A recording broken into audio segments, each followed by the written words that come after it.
untuk mengingatkan orang agar dia kembali pada Allah.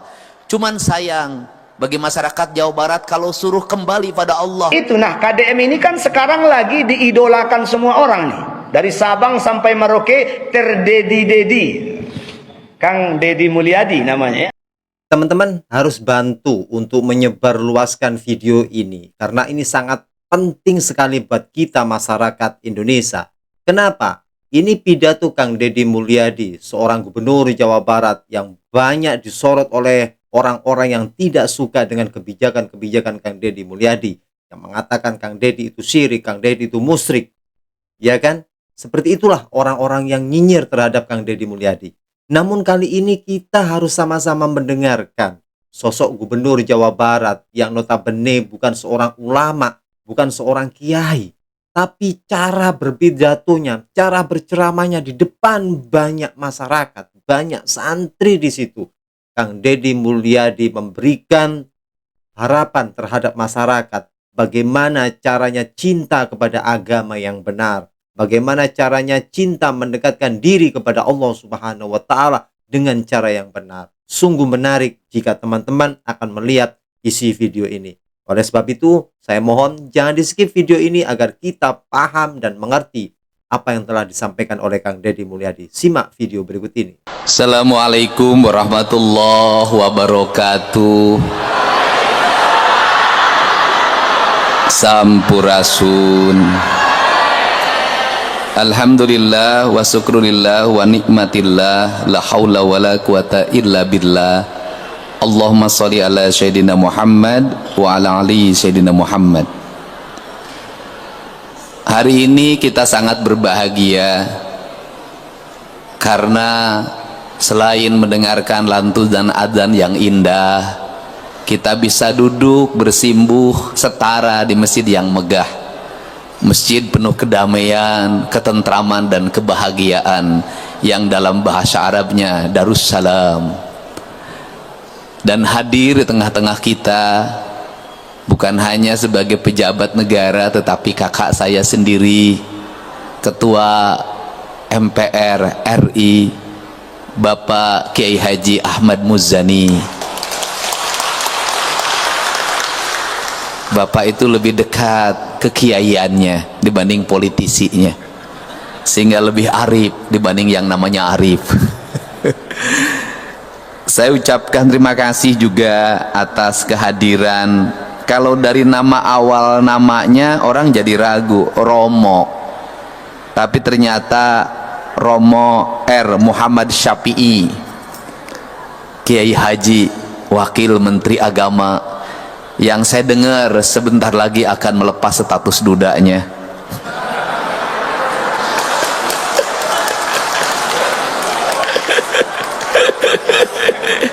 Gubernur boleh Pak nyandain Wakil Menteri Agama. Dan kapan Kang Deddy status dudanya lepas? Kayaknya tidak akan pernah lepas.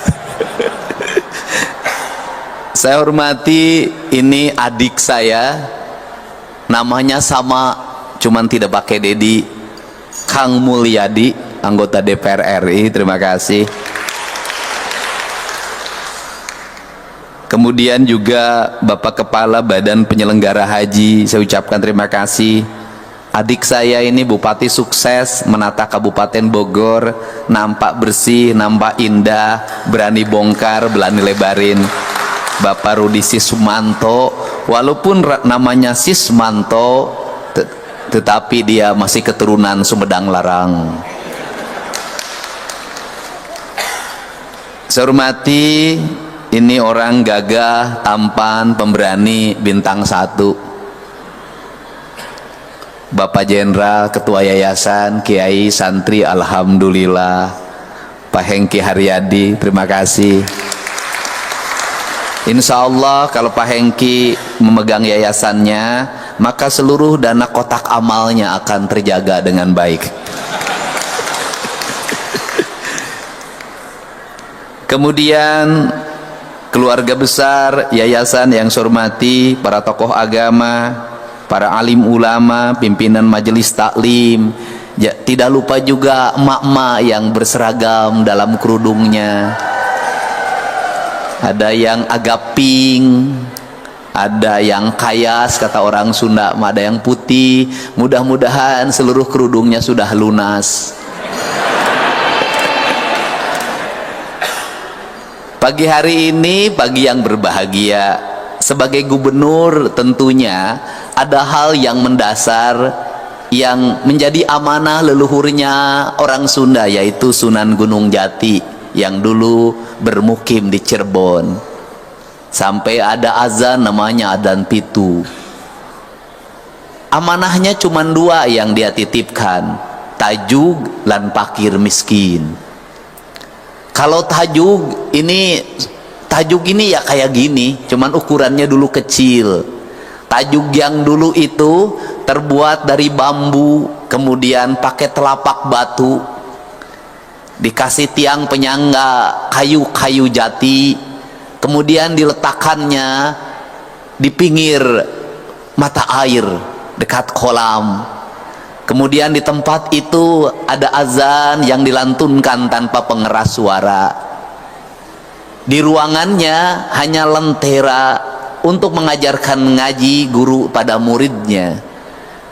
Dan di tajuk itulah nilai-nilai kedamaian, nilai-nilai kerukunan, nilai-nilai spiritualitas bagi anak-anak pedesaan terbangun.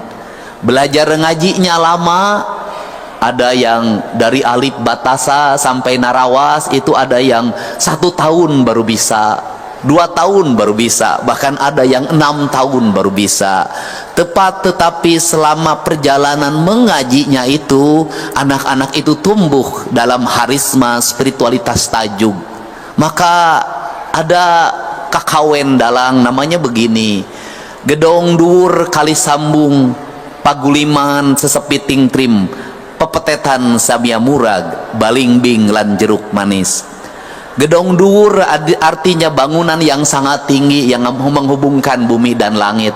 Maka orang Sunda meletakkan di atasnya menara disebutnya, yaitu yang menjadi penghubung antara bumi dan langit. Dan yang menjadi penghubungnya adalah suara azan untuk mengingatkan orang agar dia kembali pada Allah. Cuman sayang, bagi masyarakat Jawa Barat kalau suruh kembali pada Allah, rata-rata bilangnya innalillahi wa inna ilaihi rajiun. Ya Allah, aku jangan dulu menghadap hari ini. Dan dianggapnya orang yang menghadap Allah itu adalah orang yang mati. Padahal orang yang menghadap Allah itu adalah orang yang hidup.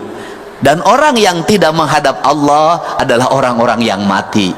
Sesungguhnya panggilan azan itu adalah panggilan untuk orang agar kematian berubah jadi kehidupan. Mati telinganya, mati tangannya, mati hidungnya, mati matanya, mati lidahnya, mati hatinya. Maka suara azan itu mengingatkan dia untuk segera kembali hidup, agar telinganya hidup, matanya hidup, hidungnya hidup, lidahnya hidup, dan kematian matinya hidup.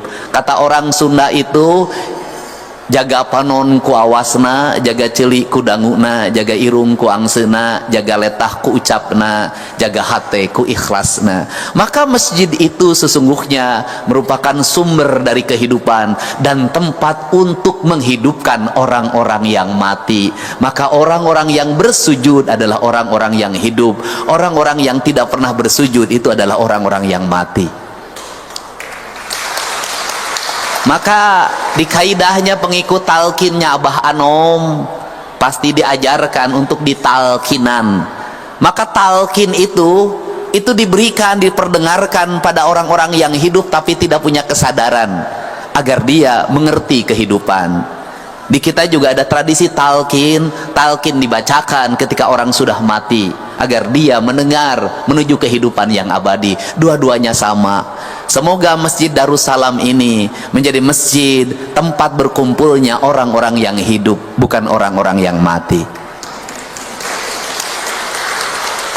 Karena orang hidup, maka saya sampai pada tingkatan yang kedua, yaitu di masjid itu dititipkan fakir miskin. Maka di masjid itu dititipkan fakir miskin, kesadaran kolektif yang kedua.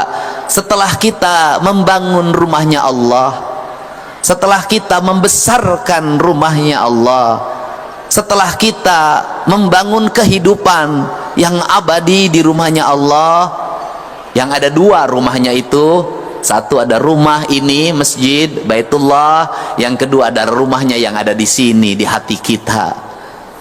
Maka tugas kita yang kedua adalah menjaga anak-anak yatim untuk tetap bersekolah, menjaga orang-orang miskin untuk tetap makan makanan yang sempurna, menghindarkan dari berbagai peristiwa kriminalitas yang terjadi di Jawa Barat. Setelah saya amati, seluruh peristiwa kriminalitas itu selalu berawal dari kemiskinan. Saya bercerita kisah sedih yang insya Allah nanti hari Rabu selesai. Ada seorang ibu yang speak up di media sosial karena adiknya ditahan, dituduh, dan fakta bukan tuduhan, membeli motor curian. Adiknya itu pinjam sana sini ingin ngojek untuk membeli motor curian itu, maka terkumpullah uang 2 juta. Dia tidak tahu kalau motor itu yang dibeli adalah motor curian. Pencurinya tertangkap, maka Mang Eep yang membeli motor ini pun ditangkap dan ditahan.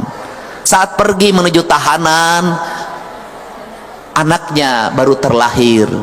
Dia punya 3 anak. Saya mencoba untuk bertemu dengan si tetehnya yang speak up itu. Kemudian saya meyakini memang dia orang miskin yang membeli motor dan tidak tahu curian itu untuk menghidupi anaknya dan istrinya. Kemudian saya bertanya kepada kejaksaan, bisakah yang disebut dengan restoratif justice? Bisa. Saya bertanya pada kasat reskrimnya, bisa enggak restoratif justice? Bisa, asalkan ada rasa maaf dari pemilik motornya. Kemudian saya mengundang pemilik motornya, mahasiswa Unpad, orang Bogor, yang dia motor itu kesayangannya, diberikan dari ibunya. Dan saya bertanya, kamu mau memaafkannya? Dia katakan, kalau melihat Mang Usep saya memaafkan, tapi yang nyurinya memang profesinya mencuri, tidak akan saya maafkan. Maka saya memilih untuk memberikan motor baru bagi yang dicuri itu, dan dia harus mengikhlaskan motor yang 2 juta itu, bukan hanya dimaafkan, tapi motornya diberikan. Biayanya cukup 23 juta motor baru, dan 10 juta untuk biaya hidup Mang Usep bagi anak-anaknya. Tetapi uang 33 juta itu telah menyelamatkan orang dari penjara 2 tahun. Ketika penjara 2 tahun itu, apa yang akan terjadi? Istrinya apa yang harus didapat dalam setiap hari? Ketiga anaknya makannya dari mana? Susunya dari mana? Biaya penyelidikannya berapa? Biaya penahanannya berapa? Biaya untuk penuntutannya berapa? Biaya dakwaannya berapa? Biaya vonis hakimnya berapa? Biaya LP-nya selama 2 tahun berapa? Mungkin lebih dari 100 juta. Menurut saya lebih adil mengeluarkan 33 juta untuk kebebasan manusia dibanding di penjara 2 tahun lebih dari 100 juta. Semoga tajuk ini, masjid ini menjadi inspirasi untuk membangun rasa adil dalam kehidupan kita.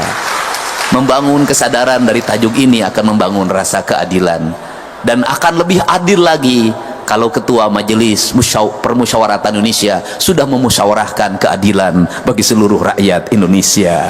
Terima kasih. Wallahu muwaffiq ila aqwamit thoriq. Assalamualaikum warahmatullahi wabarakatuh. Oke teman-teman, itulah video yang barusan kita dengarkan bersama-sama. Bagaimana ceramah dari Kang Deddy Mulyadi sungguh luar biasa, sangat membuka pikiran kita, menjernihkan pikiran kita, memperluas wawasan kita. Ini loh orang yang betul-betul cinta terhadap agama. Dengan cara Kang Deddy Mulyadi bukan dari sosok seorang penampilan kiai, sosok penampilan bukan seorang ulama, tapi isi dari semua apa yang telah disampaikan, semuanya adalah memberikan kita pelajaran, memberikan kita pemahaman bagaimana kita untuk cinta kepada agama yang sebenarnya, cinta terhadap kehidupan kita yang sebenarnya. Inilah sosok Kang Deddy Mulyadi, sungguh luar biasa teman-teman. Bagaimana teman-teman pendapat Anda tentang sosok Kang Deddy Mulyadi ini? Apakah beliau ini memang betul-betul seorang ulama yang menyamar menjadi pejabat? Atau teman-teman punya pendapat lain? Silakan tulis pendapatnya di dalam kolom komentar. Terima kasih. Jazakumullah khairan katsira. Assalamualaikum warahmatullahi wabarakatuh.